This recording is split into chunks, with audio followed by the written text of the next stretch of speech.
Thank you for coming. Thank you for coming in for this workshop. So my name is Suyen, and I'll be conducting the workshop today. Just a bit of information about me. I've been handling business queries and specializing in business resources for the NUS libraries for about 14 years now. Even though I don't have any business qualifications, but I have picked up tips and tricks over the years that I'd like to share with you today. So we are all looking at all these business resources and business concepts as laymen, as outsiders, and hopefully you'll be able to bring away some concepts and resources that would help you if you're thinking about commercializing or innovating or moving into the market with your innovations, or even just analyzing, say, businesses for viability. So we'll proceed. So before we get started with the workshop proper, you can download the slides. Just let me put it in the chat. Right, so the link is in the chat.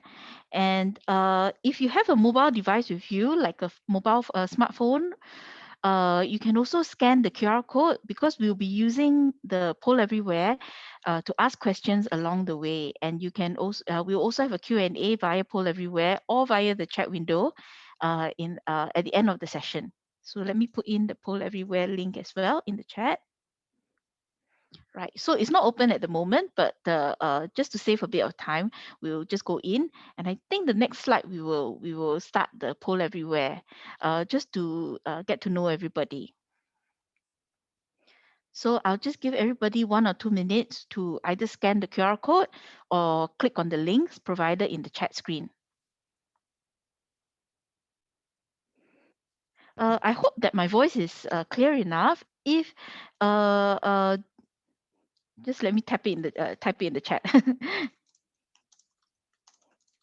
Too soft or unclear, please inform me. Okay, so let's move on. Right, so I just like to get to know a little bit about my audience today. May I just get a quick feel, right, of like where you are from in NUS, which department, or whether you're from an office or a school. You can use the Poll Everywhere link as well to input it. You can use the acronym or short form or anything. It's just for me to get, it's just for us to all get to know each other, get an idea of where everybody is from.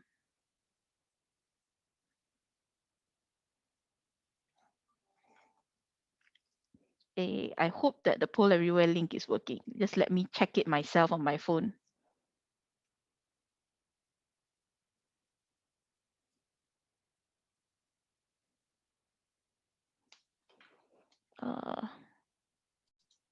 Oops, sorry. Just give me 1 minute. I think it might be.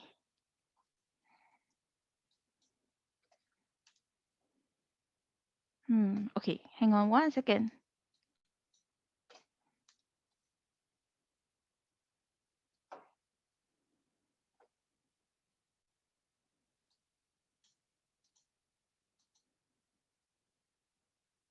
Sorry, my apologies. Do give me 1 second now. Let me pause my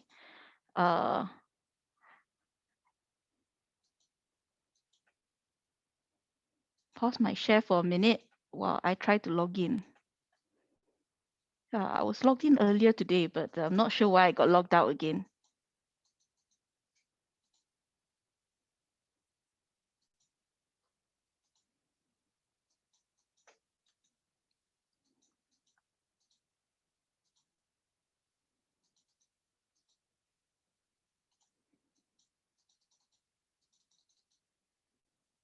Hmm.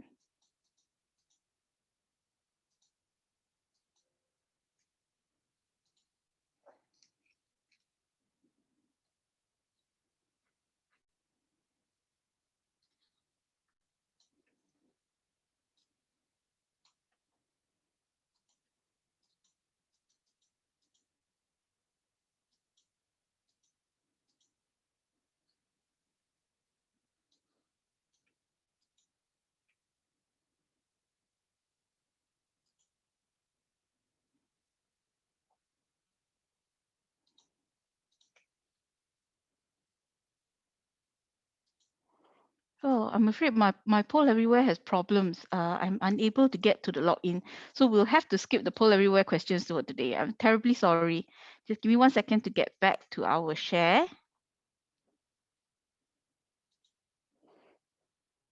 Yeah, I'm afraid the poll everywhere is not working because I'm unable to log in. It's not reacting.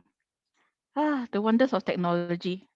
Okay, so we'll just skip the poll everywhere questions.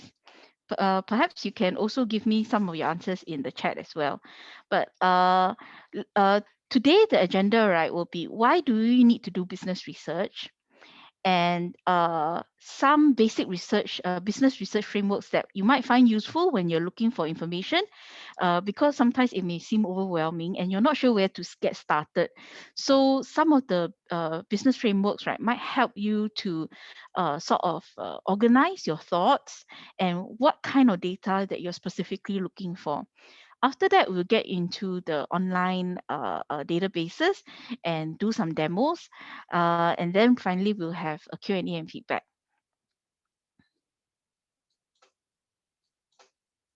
Right. So why should we do research for industries? If you're thinking about moving into a market or maybe marketing your innovation to private industry, you need to have an understanding of what the major trends are in that industry to sort of know how to market yourself, because you need to know that, okay, what's trending right now, what is, it's sort of like fashion, isn't it?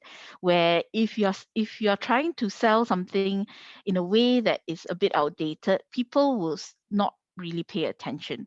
So you need to know how to provide the most trending kind of keywords, data, perspectives on your innovation in order to draw attention. And you also need to know some major events that have occurred and what the impact has been on that market. So like how has COVID-19, for instance, impacted various industries? Then you also need to get an idea of how viable your innovation is for certain markets. So you have to get an understanding of the risks involved as well as the possible rewards that you can get. Then you need to get an idea of the size of your market and as well as what kind of customers they're looking for. Are you trying to pitch to retail? That means directly to customers, or are you thinking about what they call B2B, business to business, that you want to partner up with existing businesses? If that's the case, what are the customer needs in those situations? And finally, you need to be able to position yourself by thinking about who are your competitors and how do you distinguish yourself from them? uh, who can you partner up with, like suppliers and media, uh, uh, people who can provide you with resources to market yourself or to push yourself out and make yourself visible. And of course, there's pricing. That's the all important thing. How would you price yourself? So in retail uh, businesses, right, they will have things like haute couture, which is very, very highly priced. And then they'll have the mainstream, the middle pricing, and then they will have budget prices. So that applies to many markets as well, where they have these different tiers. So this is a research, oh, let me get the menu out of the way.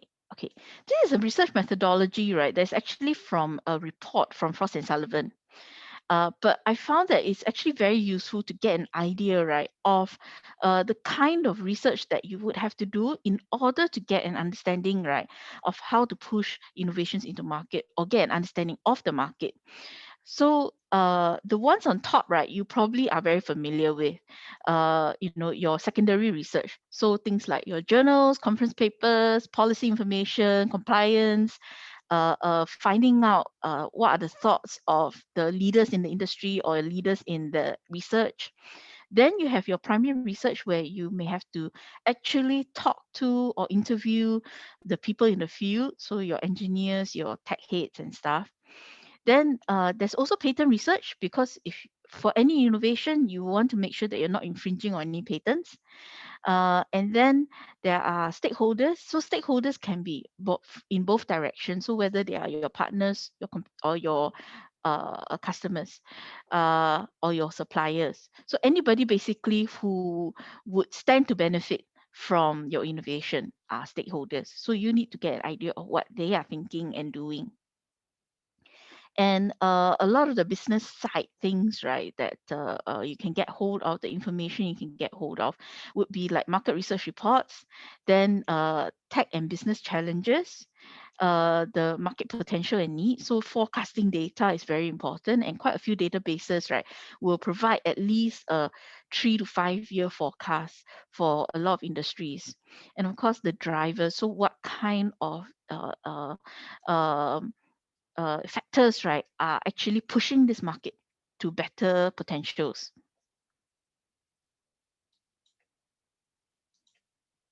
So we're going to have a quick look, right, at some basic business frameworks that you can sort of make use of if you're thinking about doing business analysis. So it's to help you to organize where you want to, what the kind of data you really require. So the most basic one, right, is what we call a SWOT analysis. And you see this everywhere in business reports, and company reports, and industry, even country level. Because basically a SWOT, right, can be used to apply to any entity. I've actually done a very short mini video workshop on this in January. So you can check out our YouTube channel for deeper understanding of this SWOT and how to apply it. But basically, you have your strength, weaknesses. So these are internal, and then your opportunities and threat, those are external factors. Then this one, right, is more on design thinking. So this helps to sort of like match two different frameworks together. So the first one is about the design thinking. So whether something is feasible, so whether it can be done. So if like fully immersive VR might still be, we're very close to it now, but it's probably not quite there yet. Then whether it's viable, so whether economically it can be done or not, whether it can be manufactured. So let's say, you want to create a product, right, that works very well, but the cost of it, right, the cost of the materials is like $500,000 per piece. It's going to be very, very difficult to market that to the mass market. Then finally you have desirability, and desirability can mean either the social factors, whether or not people can accept it. So a good example might be new water, where the Singapore government very quietly sort of push the concept of recycling our water into our drinking water supplies, because if they made the announcement straight out, there will be a lot of people who have that cringe feeling towards it, sewage water being recycled back into my water, don't want. So you have to keep that in mind. Social factors may be able to actually impede you, or it can actually push you along. Then, of course, there are legal and political issues as well. So, for instance, if you're thinking about therapeutics using CBD, cannabis-based oils, then that is a treatment that would be very trending right now in the US, as it's getting legalized across different states. But it's still not viable here in Singapore. It's not, the government would not allow it. So there are certain situations where you have a product, or you have an innovation, but one of these factors, right, may be an obstacle. So you have to think about how to push yourself closer to the center of this circle, right, where all the factors are in your favor. Then this one is a bit more complex, and it's actually meant for analyzing a existing business or a startup that you're planning in quite granular detail. But I find that this is probably quite useful if you really want to do some in-depth analysis. So this is actually created some years back, and the creator of the model put it out as a open source concept, so that people can share it. And the company Neos Chronos adapted this into a Word document so that you can actually fill it in yourself. And they've provided some very useful points here to think about when you're looking at these individual factors, right? So like customer segments. So who are you serving? What are you creating? Who are you creating value for? Who is the most important person, customer to you? Is your base mass market, niche market, or is it segmented into different levels? Uh, or is it multi-sided? You know, there are many different types of customers that you're serving. Uh, and value proposition is probably the most unique thing. So what is it that you are providing, right, that is unique, that is special to you and nobody else? And even if you're providing a product that is already existing in the market, how are you going to differentiate yourself from the other competitors,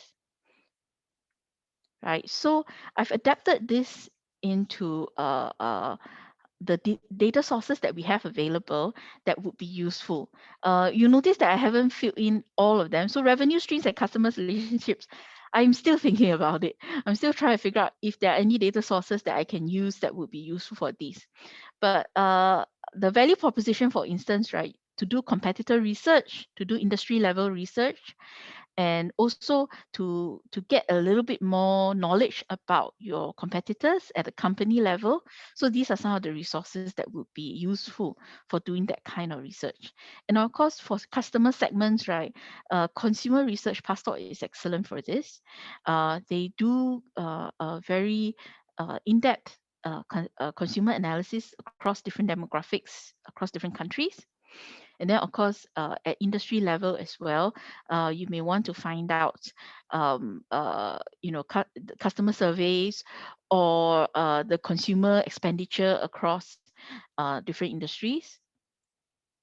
Okay, and of course, key partners again is very similar to actually your competitor knowledge, where you try to find in the industry who are the key players and who can you partner up with. Right, so I'll leave you all to look at this. Then we'll be exploring quite a few of these databases. The ones that we are probably not going to cover today, right, would be the cost structure. So I'll just let me go into a little bit of detail about cost structure, the databases here. So EIU City Data, right, is actually a database of statistical information of pricing for, I think, 300 over different factors. In individual cities all over the world. So you want to know like how much does it cost to rent office space in, say, Aruba or Bangkok? How much does a loaf of bread there cost? How much does it cost to hire, say, an admin clerk, a secretary in that area? Because if you need to set up an office there or set up manufacturing there, these are some of the costs that you have to factor in. And then CIC data is quite a good source of statistical data. So they have country level and down to city level for some countries, I think like Indonesia and China. And they have like industry data and demographic data, as well as quite a lot of different other statistical information, usually provided at a lot of the databases, a lot of the data that you expect from, let's say, the Department of Statistics in Singapore. That's the sort of information that they are providing. And CIC is actually very useful as well because it can help you to visualize your data in different styles of charts and graphs. And you can also download them for your presentations or to analyze in Excel. And then Statista, right? When you do Google searching for certain data, you may encounter free Statista information, but they also have a premium content. And this premium content, right, is actually subscribed by NUS libraries. So you can get hold of that premium content via our database, our library portal, via the databases tab, and get hold of it, right? So these are three quite useful databases. Okay, so we'll have to skip this. So let's go into resources. Now, as I mentioned earlier, right, always try to access the resources from our library portal. If you Google for, let's say, Gartner, or you Google for passport, uh, and then you try to access it from there, the database cannot recognize that you're coming from NUS. So when you're going through our databases, you go through a sign-in process that authenticates you as a NUS student or staff, and they will let you in. Okay, so one database I like to let me go through some of the country databases first. So eiu.com, right, is quite good if you're a bit short of time and you want to get a good holistic understanding, right, of different countries. The coverage for eiu.com is mostly Asia. Asia Pacific, with some, I think, with America, and I think a few European countries. That's our subscription covered lah. They do cover a lot more than that. They have 41 in-depth country reports, as well as forecasts for 16 different countries. And they also have something called Access China, which has up down to city level reports. We will have a quick look at eiu.com in a minute. Then at country level, Passport has reports, right, for different industries, consumer reports, as well as industry reports for most countries. They also look at consumer trends by country, and they even have a city level kind of data module in their database, which I'll show you in a minute in a video. And then World Bank, right? This is the one database that is not in our collection. This is actually an open access database. It's called World Bank Data by the World Bank. So in the PDF that you downloaded, you notice this is the only one that has a direct link because you can't find it from our portal. But it's very useful because they provide a lot of indicators such as education, poverty rates, employment rates, and all that. So they cover, I think, most countries, and they are a very good source of updated statistics. The only difference is that they don't cover city level, unlike EIU and Passport. Okay, so let's have a look. So I've done a video for Passport because it's a bit slow, and also because we'll be exploring Passport in a little while for the consumer data. So let's have a look at how to access it. So this is same for all databases. You go to database tab, type in the name of the database. Don't do your search here, okay? Like you're looking for, say, batteries, right? Don't put the batteries in there. Now, these two are the same, so you can click on either one. Just a little note for those students, right, who are going to be interns, right? Please don't download the whole report for your manager in the company that you're interning for. Okay, it's against it will violate our user agreement. Okay, so you can see, let me just pause this quickly. So you can see these are the industries that are covered by Passport. So mostly consumer goods, what they call fast-moving consumer goods. Some consumer level services, what they call consumer finance, are usually things like personal banking accounts, credit cards, and so forth. Consumer food service are things like cafes, food courts, restaurants, street food, that sort of thing. And then retailing and travel. Travel would be like tourism trade. Okay, and ingredients and packaging are mainly for food, as well as sort of like skincare and stuff. Okay, and here is where you get the city level data.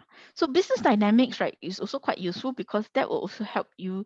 They try to aggregate a lot of different factors, like let's say the average educational rate, education level, the GINI index, corruption index, uh, ease of access to financing, that means loans, advertising, etc. They try to provide a multifaceted perspective, right, on the different aspects that affect doing business within that country. Okay, so let me just play this again. Right, and then consumer information, right, is also provided here. In fact, this is their flagship. Whoops, sorry. That is their flagship product, the consumer information, and we'll be looking at that later on. Okay, so for city information, you can actually look at statistical information on the left-hand side. This is how Passport is always arranged. On your left-hand side, you have statistical information.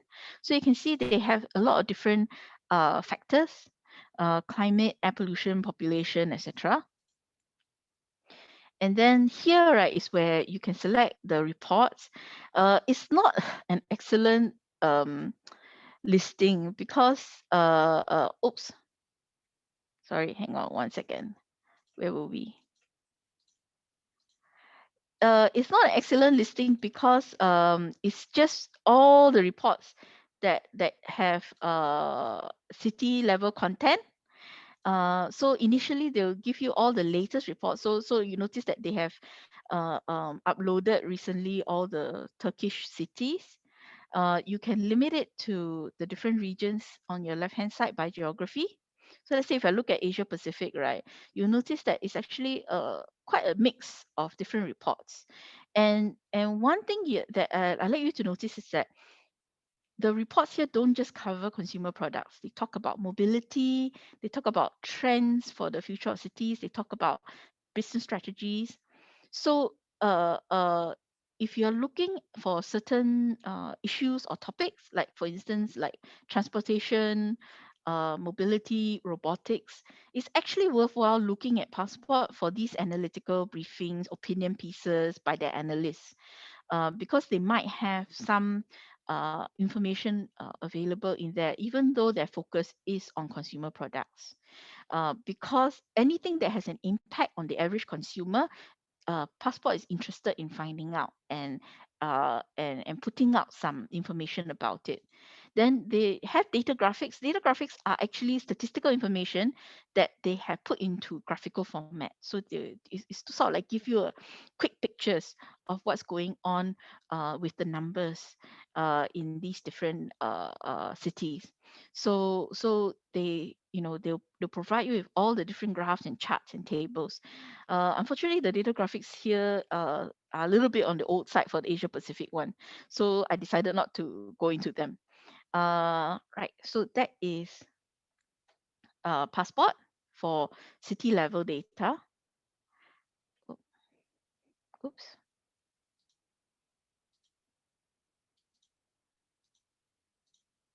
Right, so at the industry level, there are a number of databases as well for Passport again, for consumer products, Frost & Sullivan, Fitch Connect, and Gartner.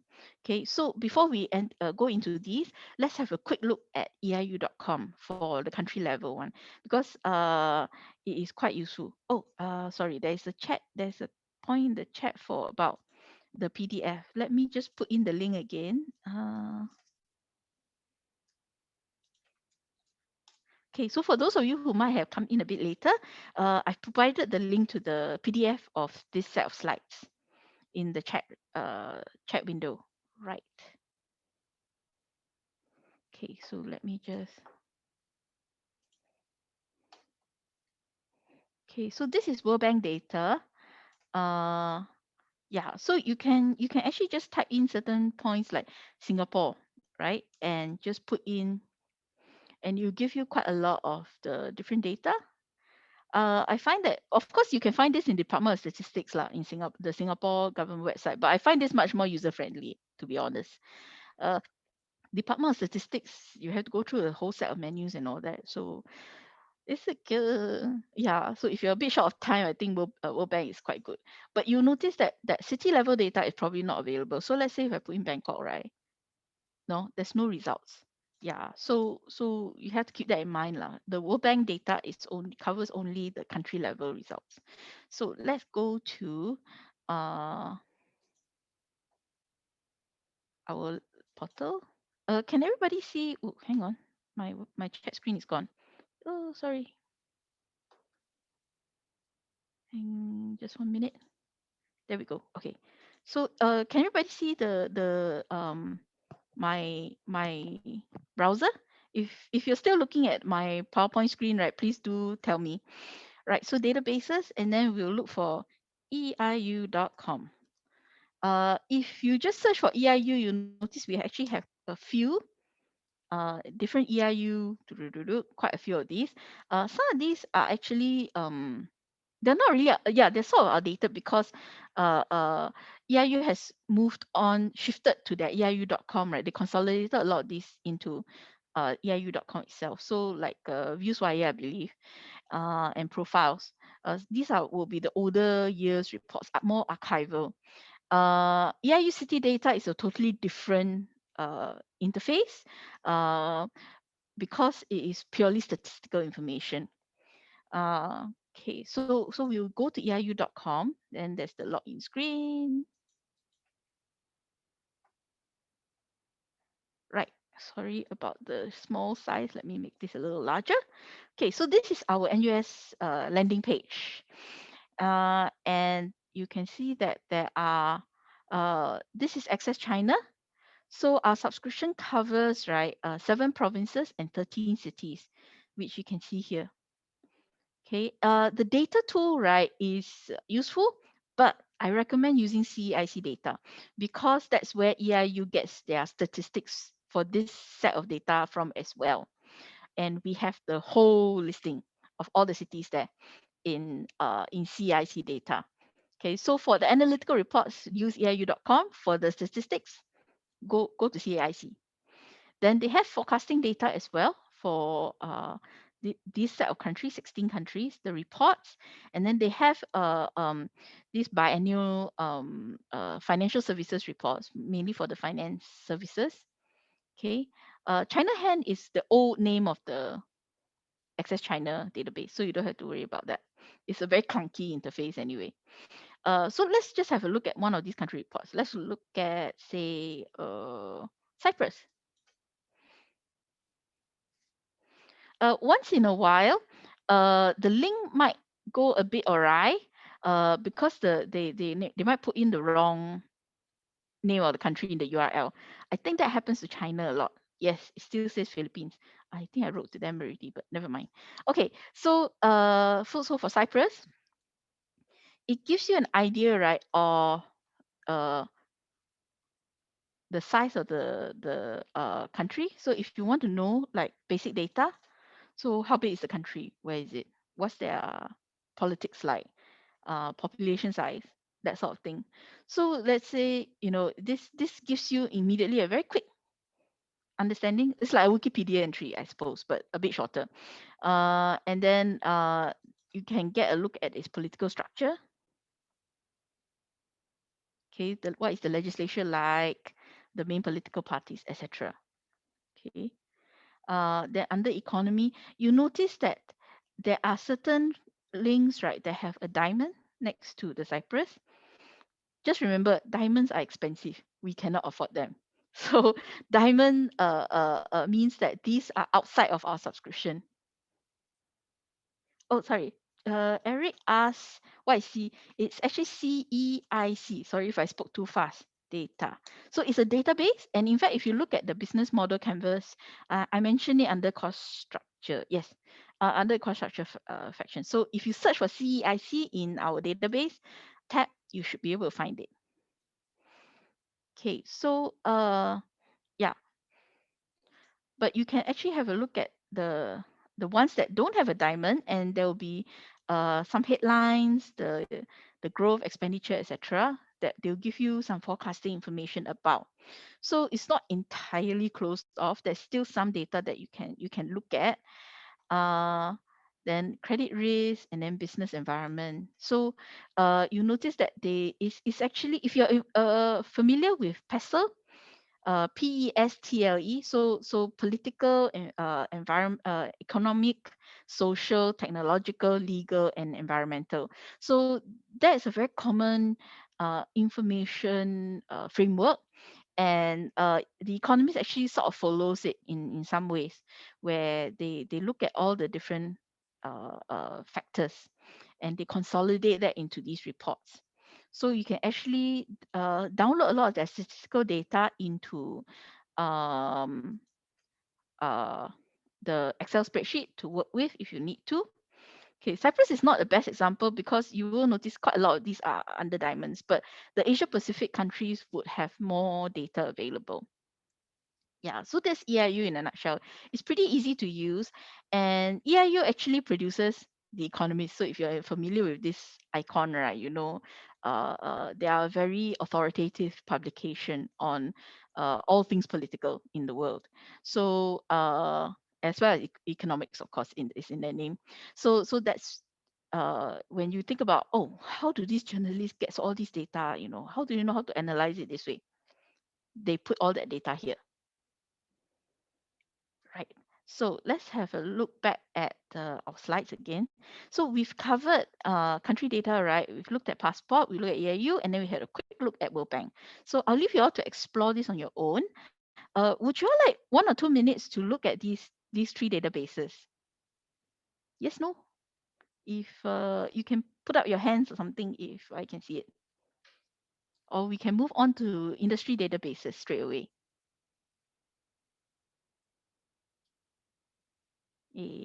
No response? Yes, so I'll give you all 2 minutes maybe to just play around with the databases. Did I put in the World Bank data one? Okay, hang on. Okay, so that's World Bank data. And the rest you can go the way that I showed you via our library portal and then search under database tab. Okay, let me get a drink. Okay, we'll be back in about 2 minutes.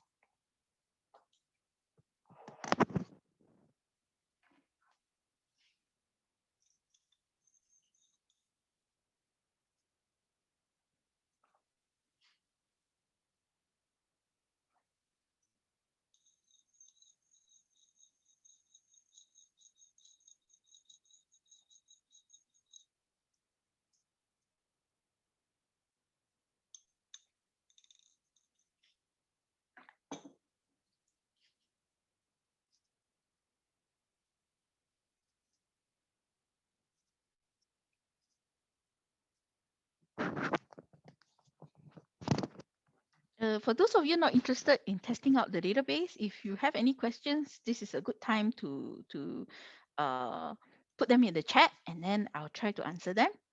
Then we will move on to more details about industry databases at 10:40.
Okay, I hope everybody had a bit of a refreshment as I did, and or tried out the couple of the databases. Passport is a bit intimidating because it's like boxes everywhere and so many options to choose from. But just look through some of the options, and later on we'll have a look at some of the other menu items, and it's not really that difficult. The search bar actually it can be quite useful, but you have to keep your search quite simple because the algorithm's not super smart. uh, right, so let's have a look at industry databases now. So as I mentioned, passport, so it has actually a lot of statistical data. So if you want to work with some statistics, right, about like how much, say, how much soft drinks are being sold and via which outlet. So whether is it by retail, in restaurants, via convenience shops, things like that. Actually, the passport goes down to that level. Then Frost and Sullivan, right, is what we'll be looking at in a minute via demo. It's actually a very useful database, especially for those of you who are doing anything involving technology, automation, chemistry, food and science, transportation, production. They focus a lot on the innovation trends, the technology trends that impact industries across a lot of these clusters.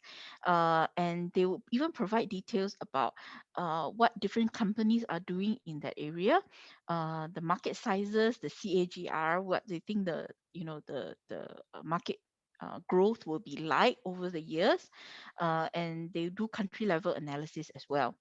Uh, uh, then Fitch Connect, right? I've done a video on it because Fitch is like Gartner. You actually have to sign up for their whitelist, wait a day or so for them to put you in the whitelist, and then you get in. Then later on, we'll have a very quick look at Gartner. If you have signed up for it, you can follow along as well. And we will move on now. So let's have a quick look at the Fish Connect first. Fish, right? If you have used it before, you might have known it as Business Monitor International. So they were actually quite a well-known database by Invention, and they provided oh no, Invention is one source. Sorry, that's another database. BMI uh, collected a lot of data, right, on certain sectors, and they were particularly strong in certain areas like oil and gas, uh, infrastructure, pharmaceuticals. Although they cover a lot of other industries as well. Automation is pretty good as well. And they provided a lot of statistical information as well as forecasting data. So it was quite a useful database to have.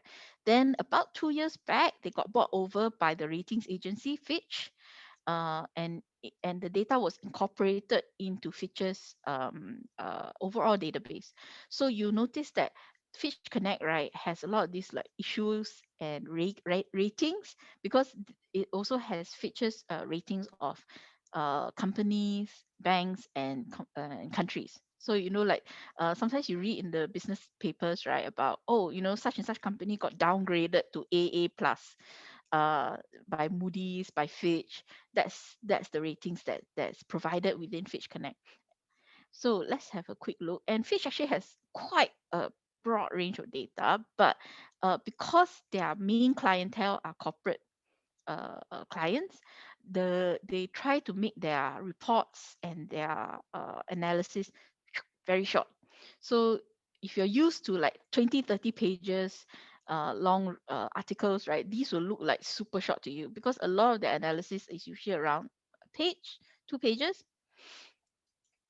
So in Fitch, you have, if you look at the sectors, these are the sectors that are covered by Fish Connect. So agriculture, autos are vehicles, transportation in general, banking, commodities, etc. So that's why they call it sectors instead of industry, because they cover things like country risk, they cover things like operational risks, and also political risks, as well as infrastructure. So which these are not exactly industries, but they are sectors that they look into, that they analyze and give rankings for.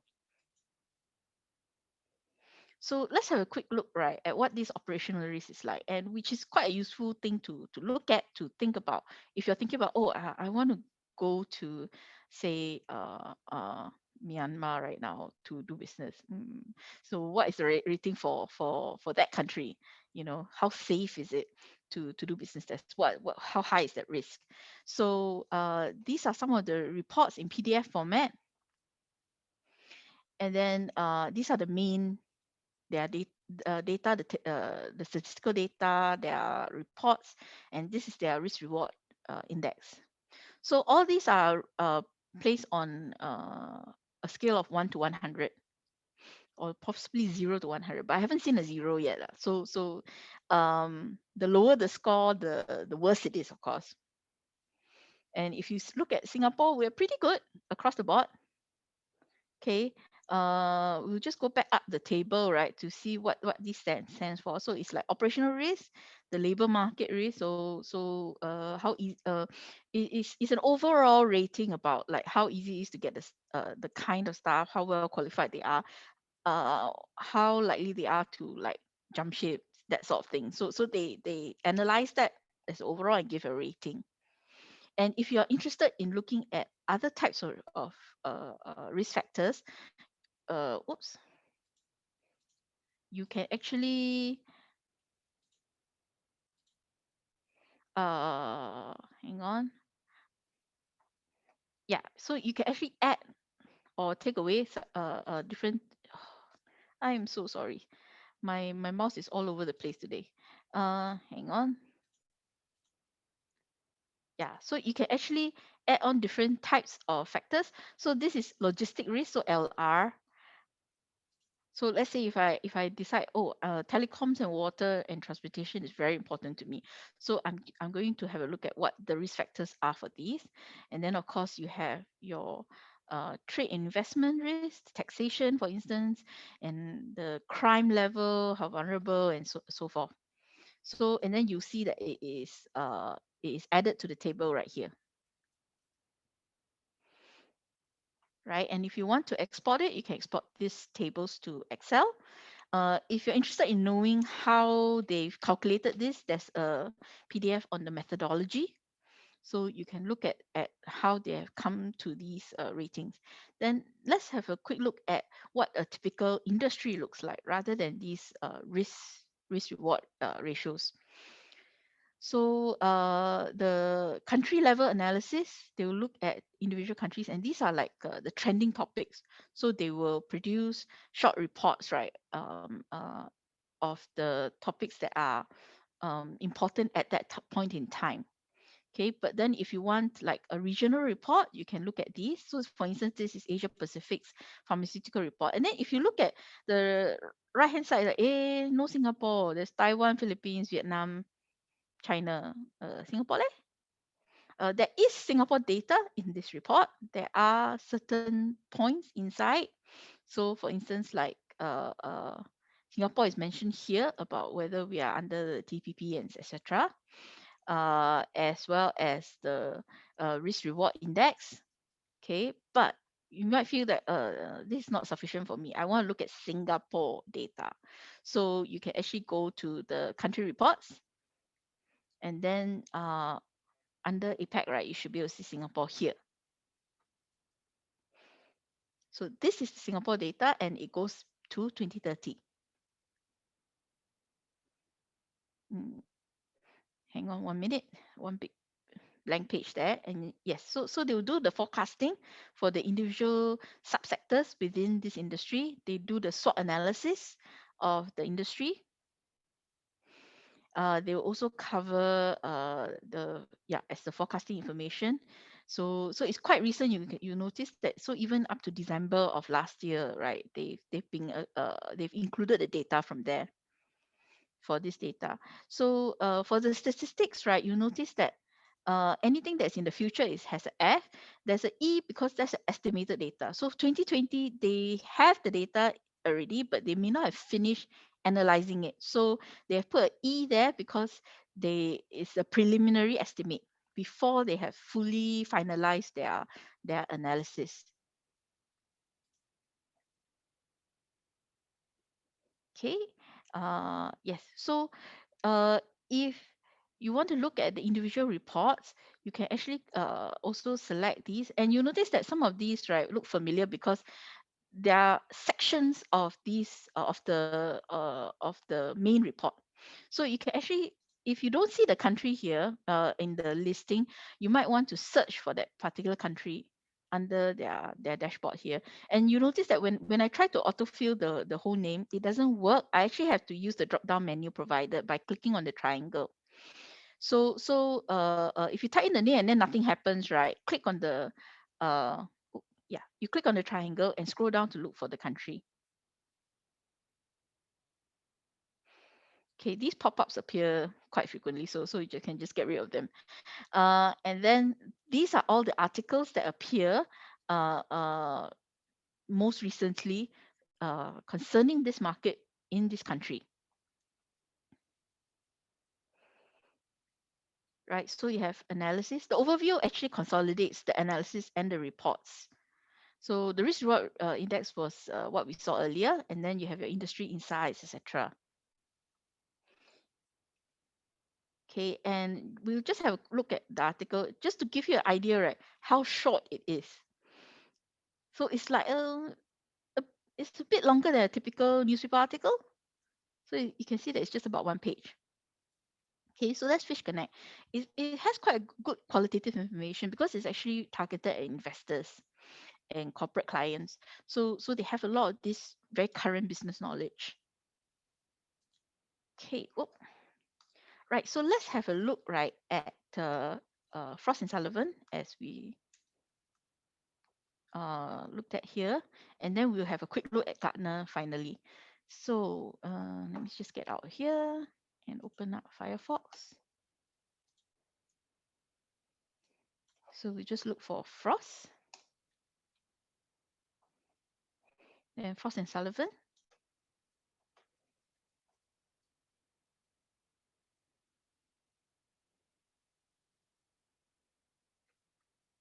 Right, this might take a minute. My Wi-Fi here is not particularly fast, so do bear with me.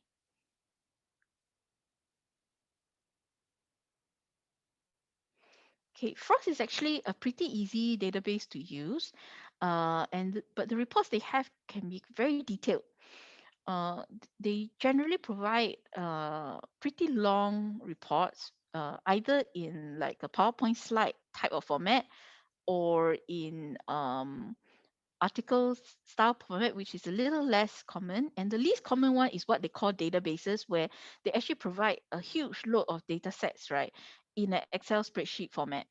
So most commonly is their PowerPoint slide type of um, format. But their slides tend to be very text heavy, so not too suitable for directly taking and then using it as a PowerPoint presentation now. But because Frost, like Fitch, right, targets the corporate clients, laymen, right, they do a very good job of explaining a lot of technological innovations in layman's terms. So if you need to do a presentation to, say, venture capitalists or to outsiders or laymen, and you want to be able to explain certain technologies, right, in a very plain language, you can actually try and check out how Frost does it, and adapt, or quote from them. But remember to cite, of course, and because their language is actually very accessible. Just excuse me, just give me one more minute to let the screen pop up. And the other thing I quite like about Frost is that they have a little chat button right on the bottom left corner. Once this has loaded up, it says hello, and they man that, I think, 24/7, if I'm not mistaken. Well, anyway, I've accessed it like middle of the night before and early in the morning, and there've always been people who answered my queries within a couple of minutes, and they tend to be very helpful. So if you encounter any issues using Frost, you can actually try and use the chat button to ask some questions. And if the person manning the chat can't help you, they will actually escalate that query and then work with you via email. Mm, there it comes, the little hello button on the left hand side.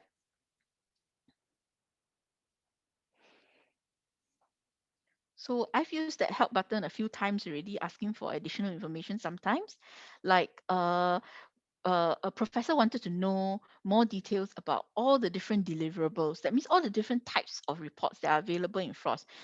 If you look at it, right, there are actually more than a dozen. I think there are like 14 or 15 at least types of reports. But actually, I don't really care what the reports are because I'm more interested in the data inside the reports. But it can be useful to know what these deliverables are. If you are interested in getting an idea, oh dear. Oh yes, Charmaine on the chat, right, said that you can't seem to access because it is similar to Gartner, where you provide permission to Fitch to collect your name and NUS email address, then they'll take up to 24 hours to update their whitelist to include your email ID. So it will you have to come back try about, say, a couple hours from now to see whether they've updated the whitelist. The longest is probably 24 hours. If after 24 hours, that means after 11 o'clock tomorrow, right, you still can't get in, it still brings you back to the NGS login page. Try clearing your cache, and then you can email me if that still doesn't work, because what we've noticed that for Gartner and Fitch, right, it can happen where the IDs don't get captured into the whitelist even after 24 hours. So we have to actually ask the vendor to manually put your IDs inside. So do feel free to try signing in to Fitch, and then 24 hours later, right, if you still can't get in, just email me. Welcome. All right, so finally it's loaded. Right, so this is the Fitch, no, sorry, this is the Frost and Sullivan page. And you notice there are two search boxes here, and they serve the same function. But I don't like to use these unless my search term is like only one word. So let's say if I'm only looking for graphene, then that's fine. But let's say if I'm looking for autonomous vehicles, right? And then I put in my search, and then I see, oh, I got 16,000 results. Whoa, that's quite a lot. But I want to narrow it down. Maybe if I put in autonomous vehicles, China. I want to see what's going on in China right now. Okay, and then my search results, right? Hang on, did I press it? Hmm. My search results suddenly search up to 26,000. So you can see that what it's doing here, right, is that it's looking for these three words, any of these three words. As long as one of these words pop up, it's considered a hit. Then they put it in, which means that I'm going to have to sift through a fair bit of data, right, in order to find all the reports that I think are relevant. Of course, they sort it by relevance, so chances are your first page would be quite relevant. But you notice that it doesn't really say China here for any of these reports. So how would you go about doing a search if you have multiple terms? So let's say if I put in, if I have a term like lithium ion battery, so it's three words, and that's going to like give an explosion of results. So on the left hand side, if sometimes your menu might look like this, so you can actually expand it by clicking on the hamburger. Go to search. And here, right, the advanced search function will be able to help you refine your search, keep your search very refined and focused. Okay, so that's where I would, oh no, I think I should have done a video for this one as well. Okay, thank goodness. Let me just close this. Right, so you just look for this one, the advanced search function, and you notice that, okay, all the words must show here. So I can put in lithium ion batteries, and I make sure that all three words have to be in the report. Okay, it's still not a absolute guarantee. If you want it to be absolutely sure that is this particular phrase and nothing else, you can also put quotation marks around it. Okay, so this phrase has to appear. Okay, and of course, if you have other searches, right? Let's say any of these words, right? So it can be like I want to put in vehicles, cars, automobiles, so etc. So especially if you have a term that has several synonyms or alternatives, you can use this second box. Okay, and you could eliminate, but I would suggest not doing that because this searches the full text of the report. So if by chance and the word you put in here, right, happens to show up in one of the slides, then it gets excluded, which means that you have missed out a relevant report. So I tend not to use this third box. It's good to try out the whole document. This is because some of the Frost and Sullivan reports, right? Not many of them, but some of them do. They consolidate maybe 3 or 4 different innovations. They can be totally unrelated innovations, but it just so happens that perhaps by themselves is not sufficient to create a whole report. So they lump these different innovations into one consolidated report. And so you want to ensure that you're able to find that those type of reports where they're referencing different innovations within that one report.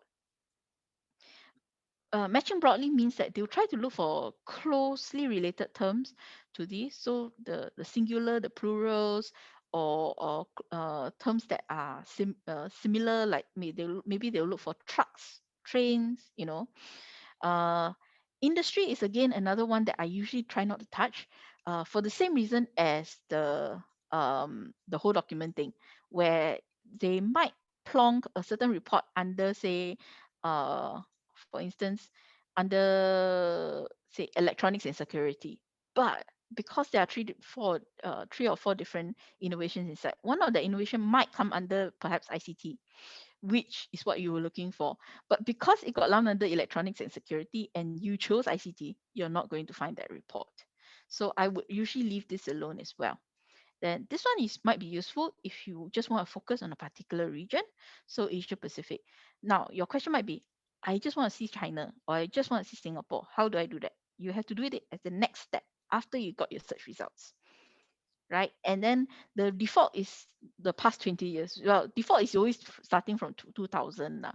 So if you find that, oh, that's way too, oh, you can actually change that, to a more recent timing. Okay, so let's do the search. So you have to actually click on the button. You can't just press enter, and it will do the search, right? And so you notice that it's actually not a huge number of results. Okay, cars and automobiles. And here is where you can start limiting. So you can actually limit it down to the country here. So these are all the Asia Pacific countries covered. So you have to actually select. So let's say if I want to select, say, Hong Kong, China, and Singapore, then I update. And you have to click on the update. They're very finicky about that. Okay, and then that will limit it, that should limit it down. Yes, to 200 plus reports. Okay, so China, Chinese, etc. Right? And then this is the deliverables. So you notice there are quite a lot of different type of deliverables. I usually don't really pay much attention to the type of deliverables because a lot of the reports are quite similar in nature. And what's more important is that they have the information I'm looking for. Just one note, megatrends, right? There are a few megatrend reports. Oh, here's one. As well as some growth insight reports. There are a very small number of reports that have a lot next to them. That means that it's not in our subscription. These are actually meant for their corporate clients, so it's not under this academic subscription. This happens across to quite a few different databases where they have a demarcation between the corporate clients and the academic clients. Gartner is one. Just now EIU.com as well, and so is Frost and Sullivan. Yeah, so if you do see this one, unfortunately, it's not available. You could write into me. I can. If you feel that, oh, this is very important, I really want to have a look at the report, I can write into Frost to see if they are willing to release it, but it's really on a case by case basis, so I cannot guarantee anything. Okay, so let's have a look at one of these reports. Maybe something a little more recent. Oh, this one looks pretty good. Strategic analysis of the global vehicle to everything market forecast to 2025. Okay, it'll take a little while because it's a lot of there's a lot of graphics and text in the report, so it always takes quite a while to load.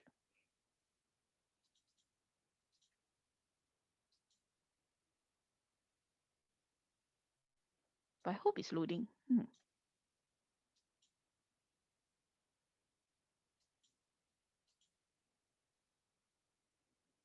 Just have to give it a minute.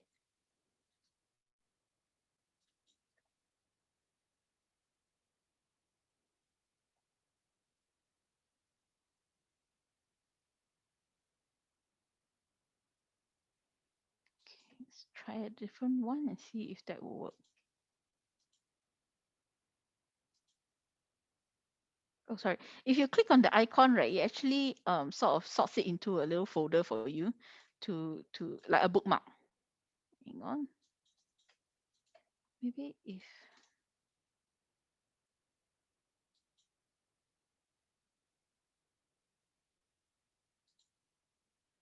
one issue is that when you click on it, right, there are two um, commands. One command is to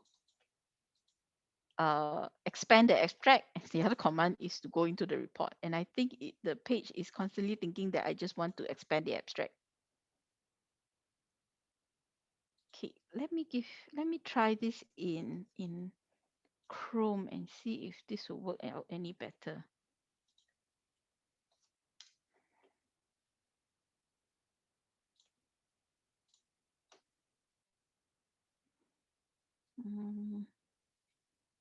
Just 1 second.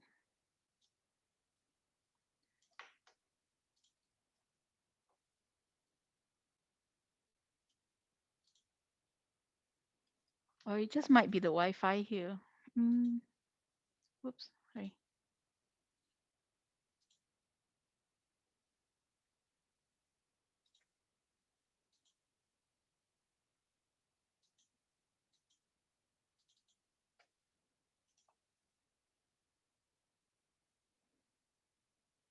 Right, this will take another minute to load.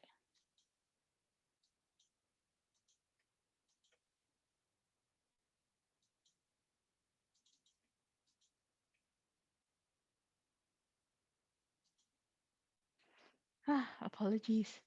The wonders of technology. Perhaps you all can okay. Joseph just gave me a very excellent idea. So we can actually go to our we can actually go to our bookmark and actually access the report from there. I hope.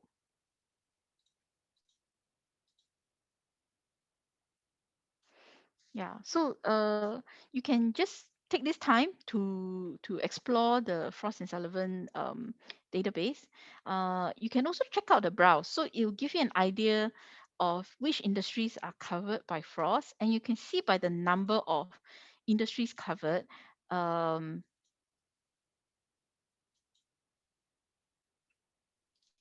how many how many reports are there, right, under each industry and sector, right? Will give you an indication of how well Frost sort of um, covers the industry.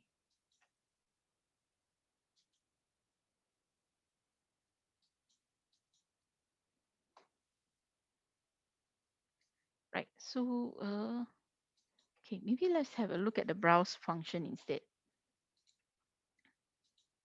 because I may be encountering some technical issues.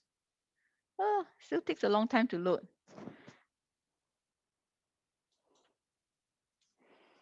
This might be a peak period for Frost, which usually is usually a bit faster than this. It usually doesn't take quite this long.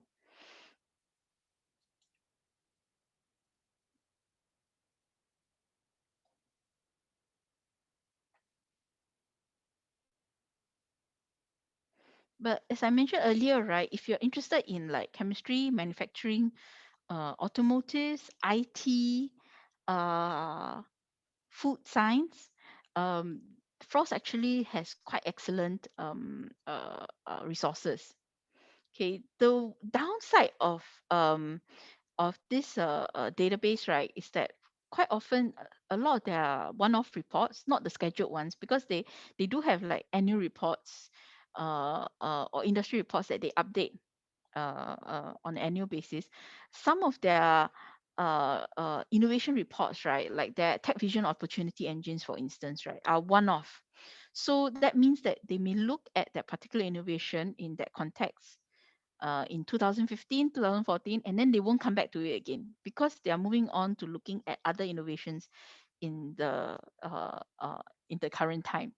So sometimes you might get a bit disappointed if you're looking for a particular topic, right? And they don't seem to have any updated reports. Uh, One example was a student was looking for hydrogen economy uh, for her topic. And when we looked in Frost, right, most of the reports were like 2007, 2005. I think the latest one was like 2012, around there. So there haven't been much in terms of what they have analyzed recently for hydrogen. So that may be that they don't think that it's promising. So there's that much they want to say about it in terms of the growth potentials and all that. So the number of analysis available are limited. So that sometimes may be an issue for some topics. Right. So in the future, I will have to do a video for Frost as well to avoid this issue. But let's move on from here and look at a few other databases. So we've looked at Fish Connect, Frost and Sullivan. I'll look at Passport in a minute later. So let's cover Gartner now. So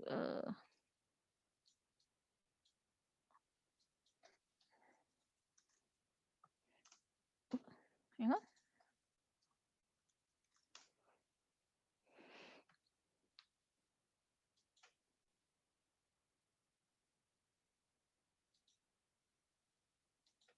Right.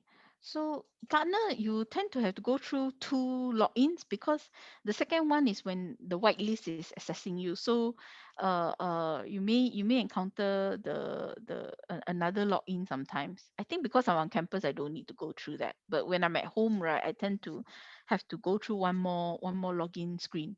Okay, so Gartner focuses on ICT, IT technologies. Um, but IT permeates all the industries nowadays. So, the Gartner has been expanding the coverage of industries over the last few years. So if you look at some of the reports they have here on this side, you'll see that there's a fair number of different sectors covered. So Gartner is well known for two main things. The first one, right, is their Magic Quadrants, where they analyze different vendors, that means different companies involved, or selling those particular products, IT products. And then they always have the four different types of quadrants. So they have visionaries, they have leaders, niche players. I can't remember what's the last one. So that's one. But the other one that is very, I find very useful for understanding technology and understanding the maturity of different technologies and how it is related to a lot of other technologies, right, within a framework. That's the hype cycle. So sometimes if you Google for Gartner hype cycle, you may get images online that show you all the different hype cycles that Gartner has produced. So let's just select one to look at.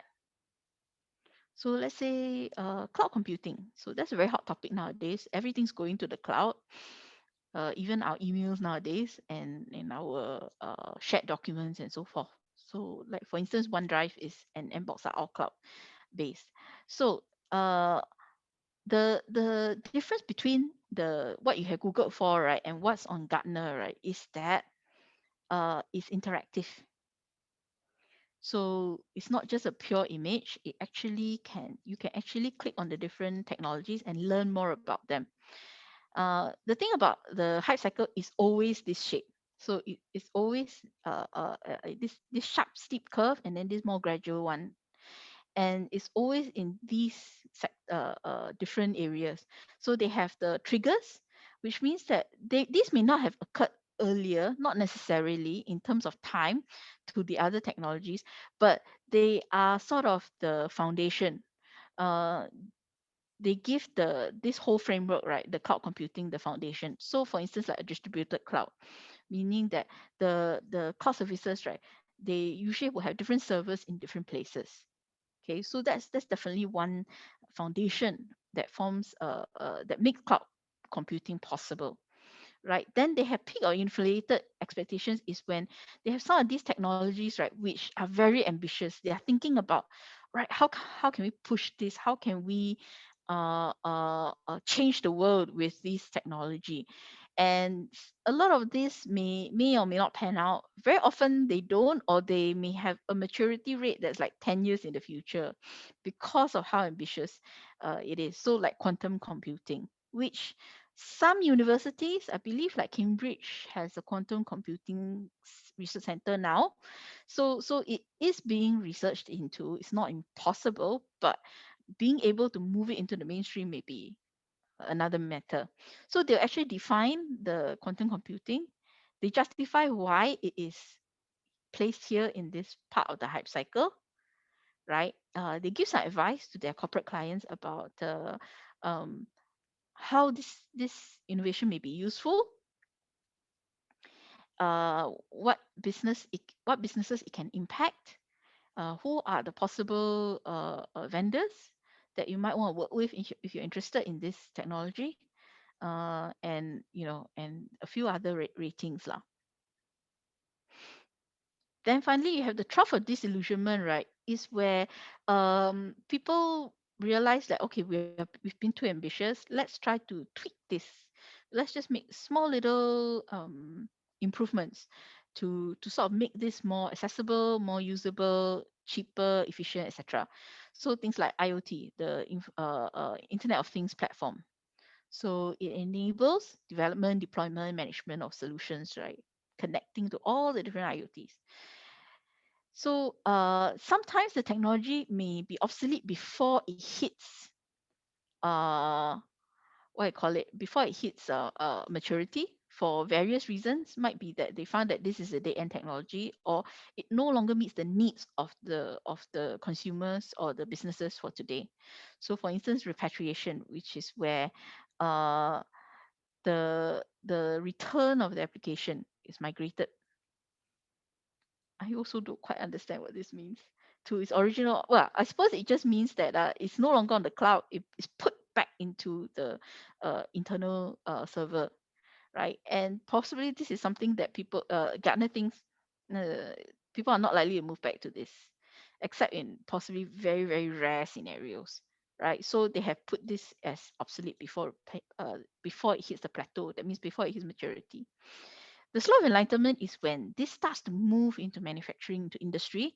So, cloud networking or platform as a service is something that you might hear of quite often, like software as a service, platform as a service, and so this is starting to move out. So like B2B, uh, and then finally you have plateau of productivity, right? Software as a service is here. And I like to call this, even your grandma knows this. It's quite applicable for, let's say, like augmented reality and virtual reality. The concept of virtual reality is like, wow, very airy fairy. But augmented reality actually has been with us a number of years. Who hasn't played Pokemon Go?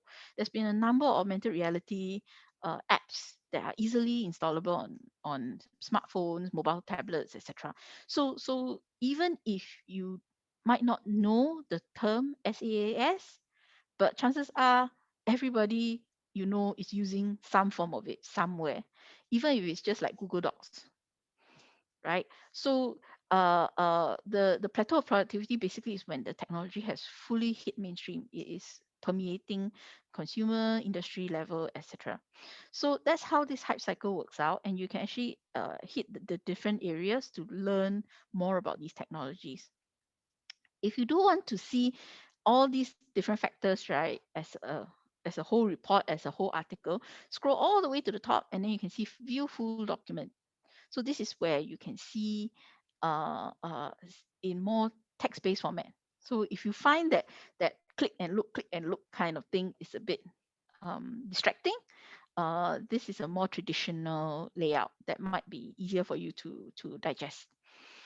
Okay, and then they'll have the priority matrix. So basically, it is mapping the hype cycle, right, into the time-based matrix.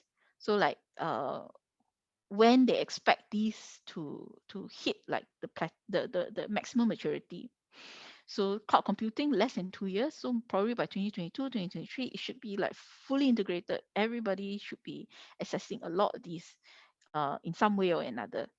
Okay. uh Container management, desktop as a service, right? So where we have our VDI now, our virtual desktop, where you can carry anywhere from any computer, etc. So that is moving into maturity in the next few years, right? And then they have some things that they think that will take a much longer time, so 5 to 10 years, distributed cloud, quantum computing, etc. So this gives you a quick idea, right, of like, okay, if my innovation deals with like computing, right, I don't expect this to go into the mainstream for a number of years yet, because the technology hasn't hit that level yet. Right. So, yeah. So that's Gartner. So I'll leave you all to explore. It's a fairly easy database to use. You can just put in your search here. So, for instance, like if you want to do a search for graphene, it will bring up the different reports. So emerging technologies, hype cycle, cool vendors. So they actually also talk about all the different companies. They analyze major and minor companies. Although I've actually had feedback from a few graduate students who work in industry, right, and they use Gartner a fair bit. They say that Gartner has a bit of a bias towards the larger companies. So they you may find that the same few names tend to pop up over and over again. So the FANG companies, they call them, like Google, Microsoft, IBM, etc. Whereas the smaller players are mentioned, but it's not as highly well covered as the really major players. So that's a bit of like information for you to keep in mind when you're looking at all these reports. Uh, Although that's an opinion lah from a few of these graduate students, but I think it's a valuable thing to keep in mind. Yeah, so these are all like 3D printing materials. So graphene has these, is involved inside, although these are a bit older. So anything that's more than, I think, 2 years old, it will be considered an archive report. Yeah. Okay. And again, as similar to Frost and Sullivan and EIU.com, right? There may be certain content within Gartner, like they have certain toolkits for the C-suite people. So like the CTO, CIO, right, where it's like a template for them to try and work out issues or work out SOPs or work out planning for certain integrations of technologies that we don't have access to, because again, that is for their corporate clients. It's not for academic users. So some of these are not available. Occasionally there may be one or two hype cycles that they have also relegated as only for corporate clients. And again, you can sort of write into me and I can try to check with them if we can get a report. But again, there's no guarantees lah, but we can always talk to them to see if it can we can have a look at the reports. But it's not that common. It does happen once or twice. I think there's a life science hype cycle that is locked away. So which is quite a pity, because we do have a life science department. So yes. So okay, back to our presentation. So we've covered all these. Mm, right. So we'll look at passport in a little while. Let me just cover the company databases first, and then we'll have a look at passport, because passport has a lot of data, and I want to be able to see whether we have enough time to go in depth into it. Right. So company databases, these are the three that I would recommend. If you're short of time and the companies that you're looking for are pretty big ones, you just want to get understanding of what these companies are, the size, and who their peers are, related companies, I would recommend Factiva. Factiva is very fast. Uh, then, if you want to get a little bit more qualitative information, um, about the companies, and especially if you have a brand and then you're thinking who owns this brand and who are these brands related to. This is particularly useful for a lot of consumer products, right? Like food, restaurants, skincare. uh, yeah, these are the ones that have a lot of brands. There's a huge proliferation of brands, but actually they're owned by a very few small number of companies. So like Unilever, Palmolive, right? They own like dozens and dozens of brands, shampoos, facial wash, and so forth. So if you're interested in finding out, right, who are the owners and how are these different brands related, if you want to do some research in that, D&B Hoovers is pretty good. They have corporate family structure. I'll show you D&B Hoovers in a minute. The disadvantage of D&B Hoovers is that uh, uh, they charge for downloading company data sets. So and unfortunately we don't have any credits for that. So you can't really download like huge if you have a table, right, of companies and you want to download them. I'm afraid you can't do it in DMB Hoovers. You can do it in Orbis. Okay, so in Orbis they focus on financial data, but they actually have quite a few other data points that you can make use of. So I actually showed how students how to do a mailing list, mainly snail mail lah, because their email listing in Orbis is still not quite updated yet. But yeah, so you can actually create a huge list of companies. Although we recommend that you download it in batches of about 100 to 150 companies each time, because the file might tend to time out if you download more than that, especially if you have a lot of data points. But Orbis you can just download to your HASD basically, and all the data points that are available inside. Yeah, so these are all the different strengths of these three company databases. Let me very quickly show you Factiva. Oh no, wait, we have the video for DMB Hoovers. Because DMB, right, has a limit on the number of users who can access it at the same time. So I run the risk if I try to go in and do a demo, right, I might get kicked out. So right, so this is the landing page for DMB, the homepage, and you notice that you can actually build up a company list based on certain industry segments or other kinds of segmentation data, like the region or the size of the company or its market capitalization, etc. So there's quite a different number of different ways to create a list. But as I said, once you have created this list, right, you can't really download it. We have it without having to pay money. You can browse for news, although it's a bit selective, the news articles, because DNB is not primarily a news aggregator. Factiva is. But the news is useful because the news is useful because they do triggers with them. So they curate the news and then they assign certain categories, like earnings estimates, or this is due to COVID conditions, that might have a negative impact, etc. So they curate it and categorize the different news, right, into triggers that might have impact on the company's performance. Although this is more targeted at investors, of course, because it might make the stock go up or down, right?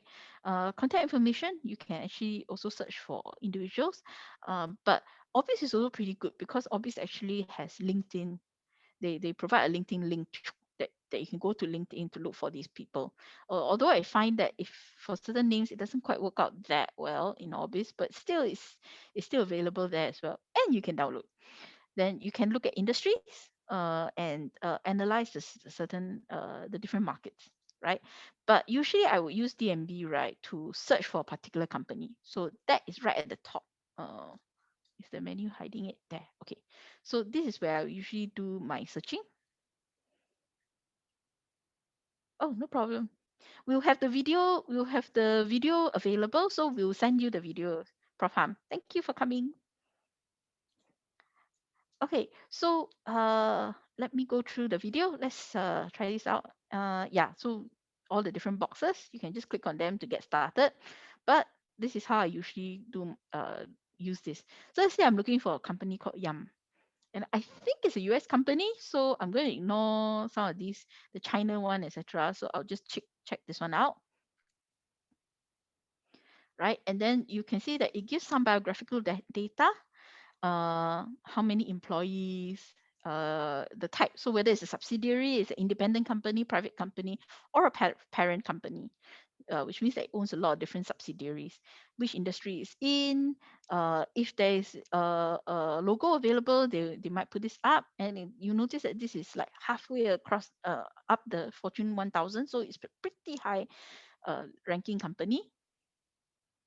They'll give you the business description. Uh, we'll look at some of these in a minute. So if you scroll down, you can see that there's additional data available to tell you. Uh, so key contacts are usually the C-suite executives. So you have look through and see. It will give you a brief description of who this person is.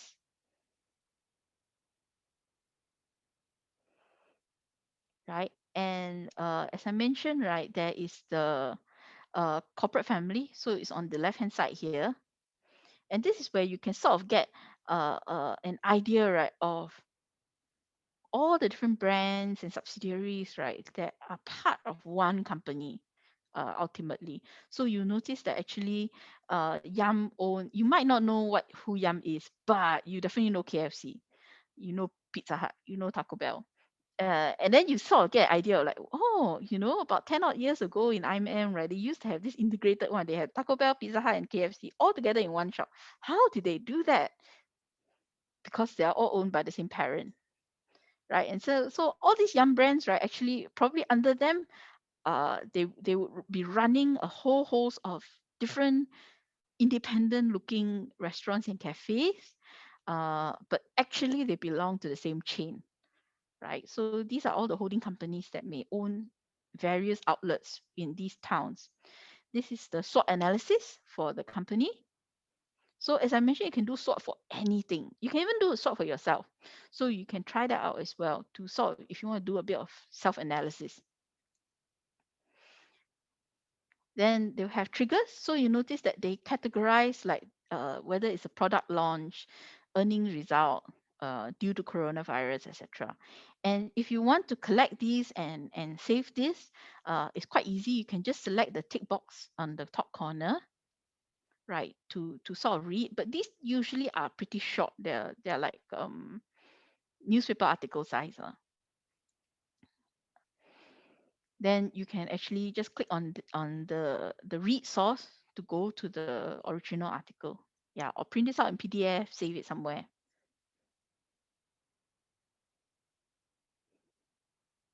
Okay, the one-stop report, right, is where you can sort of consolidate a lot of these different factors that were on the left-hand side menu, right, into one PDF. So you can save this, share this with your classmates for your group, or share this in your department to sort of analyze a particular company.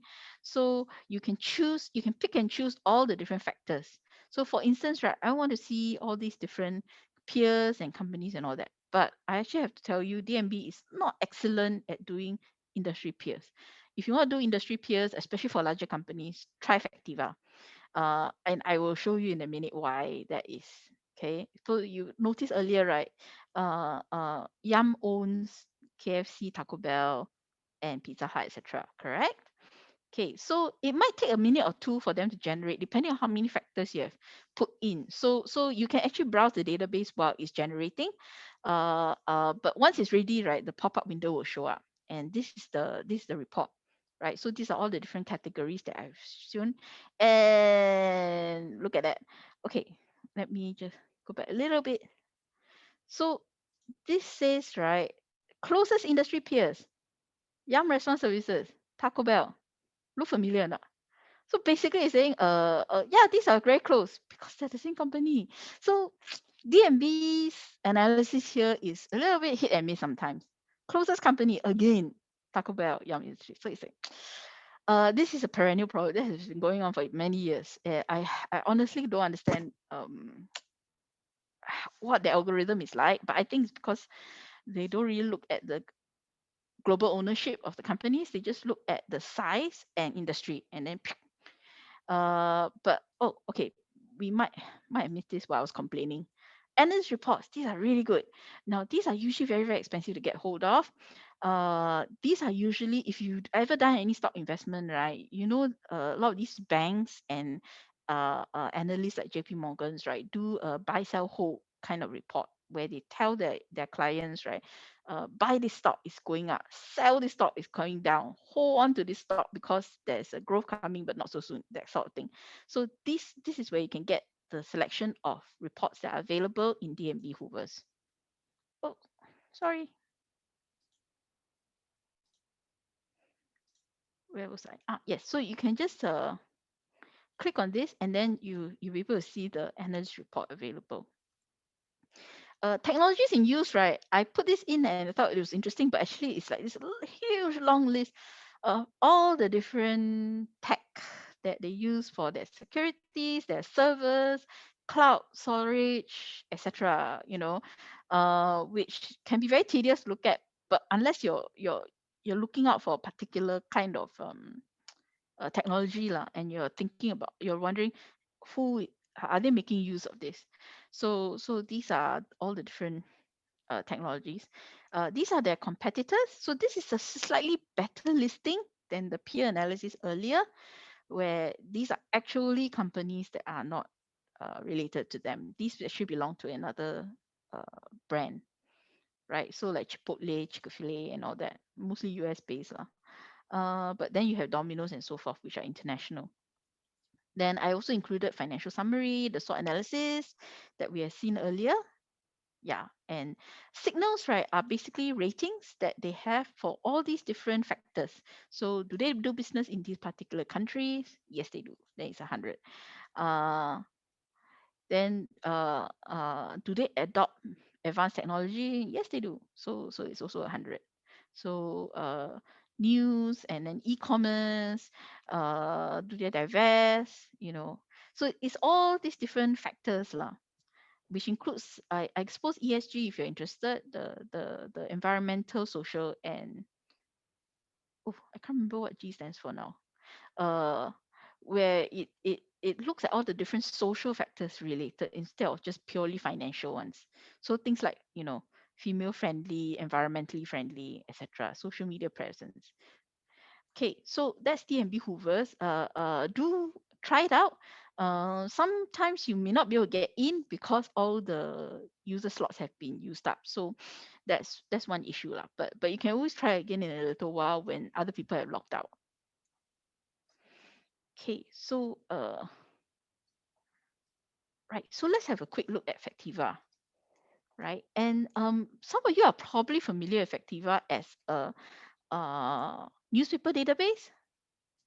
So that's why you see that it's under our major and popular databases, and it's actually located here. While we are on this major and popular database, let me just give you a few quick recommendations. We have ABI Inform Business Ops Premier, which we use also for business research. Although it contains market research reports, case studies, although full text is not really available for case studies, unfortunately. Uh, um, Industry reports, things like that, and as well as important business titles, so like Forbes and Harvard Business Review, etc. MIT Sloan, I think, is available in API Inform. So these two are usually where we point students and researchers to, right, first for like environmental search. Oh, G stands for governance. Thank you. Slipped my mind. So yes, so environmental, social, and governance, okay, like corporate governance, basically. So yeah, so these are two, and I don't include them in my search today because the sources are still mostly academic in nature, and the interface is also very familiar to you if you use academic databases like Scopus, Web of Science. So I feel that it's not really value add if I show them to you. You all can try it out, and I'm sure you'll be able to use it very, very easily. Then there is also Nexus Uni. So Effectiva is a much bigger database. They have more news sources. They go back way back to I think the late 1980s, 1990s. So if you want to do like archival searching for old news, right, relating to a particular topic, Effectiva is also pretty good. But Nexus Uni, right, has its own sources that are quite useful, especially if you're looking at technological innovations, because they have things like patent filings.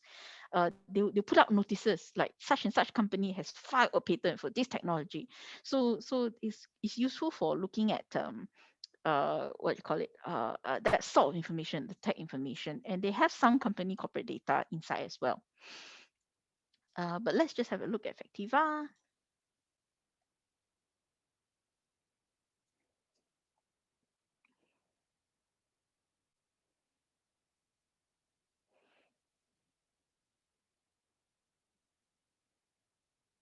Okay, so it might take a minute for this to load. I think the Wi-Fi here is really not so good.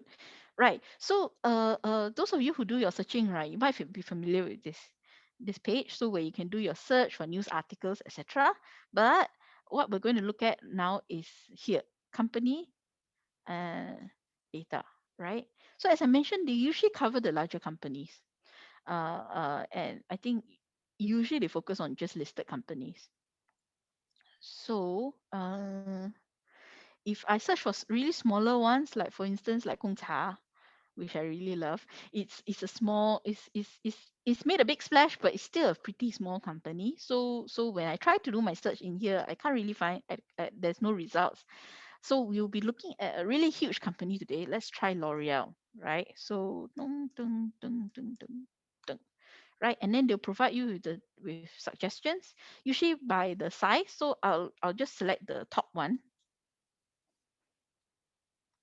because chances are that's likely to be the parent company.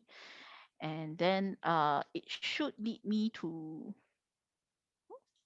hang on.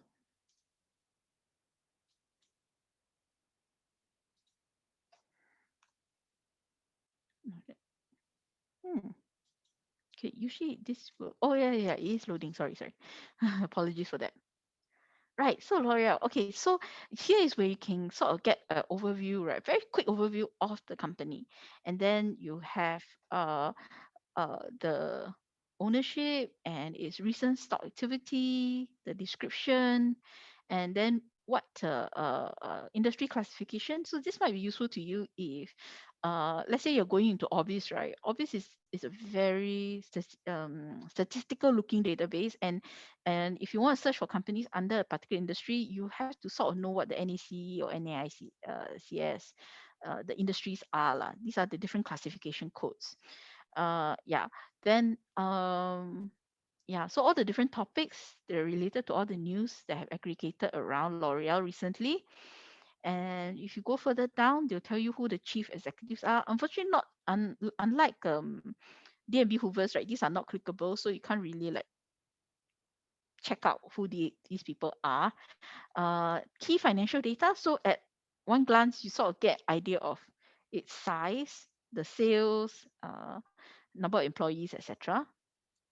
They'll give you some segmentation data and by the region, the business segments, and the number of employees by graph, and then the news, of course. So this is where they've collected it.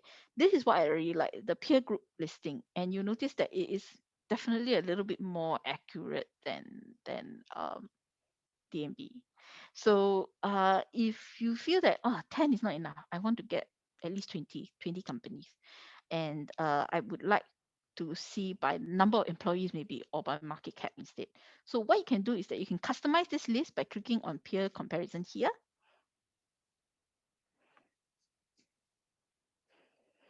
right? And then you notice that this is nearest 10 by the number of sales according to the Dow Jones industry classification. Why Dow Jones? Because Factiva is owned by Dow Jones, which also owns Wall Street Journal, right? So you can actually browse their Wall Street Journal papers here on this database. So let's say I want the nearest 20 instead, okay? And I want it by the market cap, not by sales, okay? And you can after that uh, get the top 20. And then if you're interested, you can jump on here. So Shiseido, for instance, I can click on that, and then it'll move me to Shiseido's page. Yeah, so it's fast and easy to use, and I find that it's quite user friendly and quite easy to sort of understand. Right. So if you need to get a quick understanding of some of these bigger companies, and or generate a list of peer companies that you like to do some research on or analyze them, this is a good place to get hold of. Yeah. Okay, so that's Factiva. Mm, yeah, so if you, just a very quick thing, if you want to see where you can browse, right, you go to news pages, Factiva, you can browse up to 2 weeks worth of a lot of papers. So Wall Street Journal is always right at the top because that's their paper, right? But then you have Straits Times, Business Times, Jakarta Post, etc. Because this one is the Southeast Asia listing. But let's say if I want to look at aerospace and defense, so these are all the recent publications, the newspaper publications for this topic. or if I'm looking at, say, food, beverage, and tobacco. So it will provide, I think if you go by region, it will provide you the top papers. Whoops. What happened to Australia? Oh no. Okay, so but it should pop out lah, as it did for Southeast Asia. So yeah, so you can actually, if you want to just do a quick browsing, this is a good place to sort of do a quick overview, right? What the latest news is about all these different industries and regions, right? So and usually the papers go back 2 weeks. So if you're looking for anything older than that, then you have to use the search builder. Okay, so we've looked at all these. I won't cover all these because it's not super user friendly. But I did do a short video about using Orbis as a mailing list, and it sort of goes through the search process. So if you check out our YouTube channel, you can have a look at that if you're interested. Right. So we're in the final stretch of our workshop now. So a final thing is, if you're looking for company information, right, patent information actually is also a good place to start looking at who is doing R&D in these particular technologies. So if you search in the patents databases like Google Patents, Lens.org, or we have subscribed to PetSnap as well, uh, you can look under the patent assignees because that's where the company's name is usually listed, not the inventor. Um, then you can sort of see, oh, okay, X company is doing a lot of R&D into, let's say, 3D printing. So you know that these are the key companies that are involved in that technology. And PestNet actually provides a lot of different tools as well, like a landscape map of all the different patents that are filed, so you can look out for like certain potentials where oh, this is trending because there are lots of patent filed in this region. So this might be good for me to focus my research in that area. Or there might be certain troughs. So you may think about, oh, that might be like a lobang lah, basically a possible place for you to start your research because there's not too much competition there. But you have to do your own judgment in that area lah. So patents actually are useful source of information as well in for business on the business side. But I won't be covering patents today because we actually do a full patent workshop as well for researcher Unbound. So you can look up our videos on that one as well.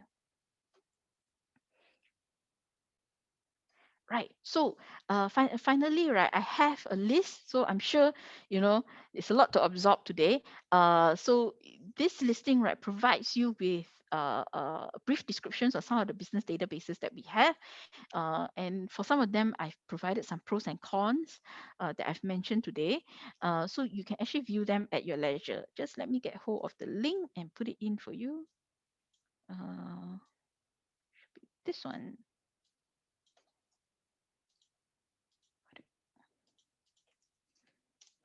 Right. So yeah, so you can actually download this PDF and to get an idea of all the other business databases that might be useful for you.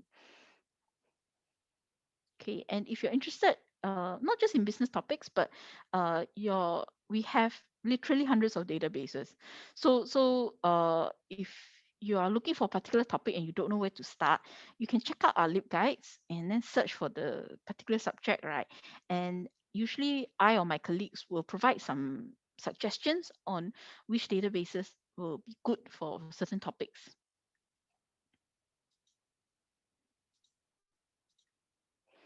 Right, then finally, I have a few bonus materials.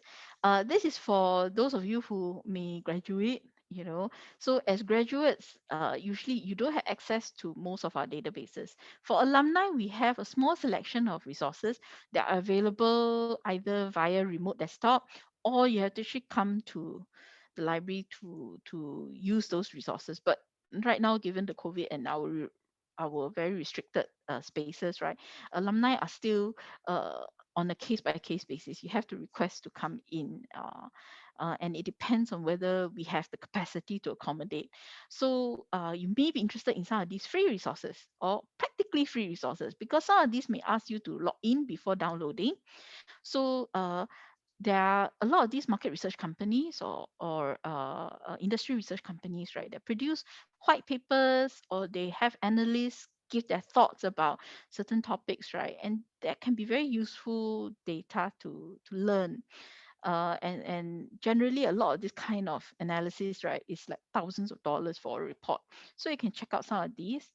uh, Government websites can also be extremely useful. I found that export.gov, right, is actually very, very good because they actually provide market research reports for different industries for many, many countries. And it's not quite on the level of, let's say, Passport. It's not so super granular, but it still provides a good frame to sort of build your knowledge on. And it's actually meant for the entrepreneurs and business owners in US, but it's open to everybody. And similarly, I think UK has one as well, where they provide a lot of statistics and analysis. Industry.gov.au, that's the Australian one, is also pretty good. And of course, we have Enterprise Singapore. Okay, and then there are certain NGOs that, like World Bank, as I mentioned earlier, and then UN as well, and IMF, that provide a lot of statistical data analysis. Well, analysis a bit less, but usually a lot of statistical data. Although I think UNIDO does. IMF as well. Yeah, they have some analysis, but they have a lot of stats. So if you're looking for a lot of data or data sets, right, to work with or to look into, these are actually very useful. And finally, the NLB, not exactly our competitor. We serve different people, but NLB also has e-resources, and they do have a bit of an overlap with us. So some of the databases that we have, they have also subscribed to. So if you have graduated, you're no longer a student here, we're sorry, but we can't offer you the full range of resources as we used to in the future. So you can actually check out some of these free resources. And of course, a final plug for our YouTube channel. So we've been putting out a lot of our RU workshops, RU mini workshops, and as well as shorter help on various databases and resources, or even how to think, things like dark questioning and so forth. So you can check out our YouTube channel. And if you think that there are any videos that you think that will be useful, or you want to learn more about, you can always drop us an email to or send us some feedback, right, to tell us, oh, what is that you like to learn more about or have videos made on, right, and we can work out on that. And then finally, your feedback. Yes. So we would like to find out whether this was helpful to you. And let me just put in the link in the chat screen. It'll take just a couple of minutes. If you're a veteran of our researcher and Unbound workshops, you know the drill. It's the same questions. Just put in biz or biz research. And and if you have any questions that you want to ask about business topics, let me put in my email, right? So feel free to drop me an email if you have trouble accessing some of these databases or using some of these databases, or you find that your needs aren't quite being met by these resources, but you're looking for some business topics. I can try and help you out on that. Yeah. Okay, so that more or less covers everything. So we have about 5 minutes left for questions.